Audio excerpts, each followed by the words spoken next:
हमारे साथ हैं आईपीएस अब्दुल रहमान जिन्होंने एक किताब लिखी है डिनायल एंड डिप्रीवेशन। ये किताब मुसलमानों की महरूमी और उनकी जो तालीमी और समाजी और सियासी सूरत हाल है इस वक्त मुल्क में उस पूरे मामले पर है। हम उनसे बात करते हैं।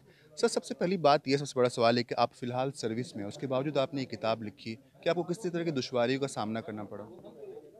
नहीं देखिए, ऐसा दुश्वारी का तो सामना नहीं करना पड़ा। जैसे मैंने किताब में मैंने एक्सप्लेन किया और मैंने अपने स्पीच में भी कहा था कि government reports, assembly reports, parliament reports, information collected through RTI, इन सारी चीज़ों को जमा करके हमने किताब लिखी है।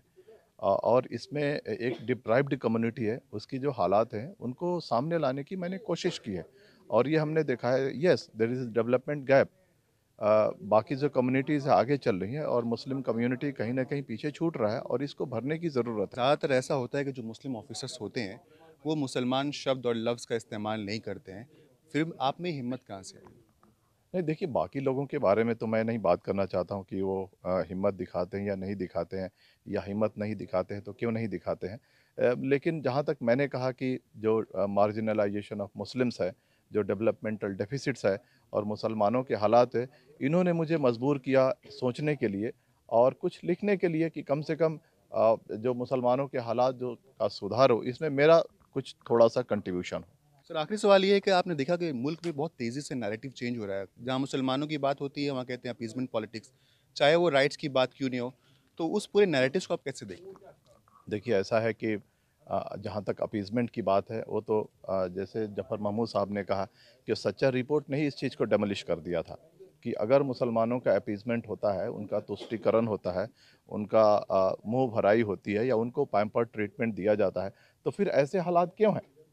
आज देश में अगर आप देखेंगे, अगर जो डेमोक्रेटिक इंस्टीट्यूशंस हैं, उनको अगर किसी तरह की तकलीफ़ दी जाती है, उनको किसी तरह का नुकसान पहुँचाया जाता है, तो ऐसा नहीं कि कोई बोलने वाला नहीं है, बोलने वाले हैं।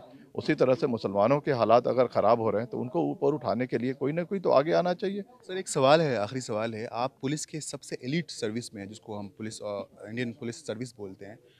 मुल्क भर में जो गौकशी के नाम पर गिरफ्तारियाँ हुई हैं और उससे पहले जो दहशतगर्दी के नाम पे मुसलमानों की ख़ासतौर पर मुसलमान नौजवानों की गिरफ्तारियाँ हुई है, उसको आप कैसे देखते हैं? देखिए, जो किलिंग्स हुए हैं in the name of cow protection, ये तो बेसिकली एक मॉब वायलेंस है, मॉब लिंचिंग है।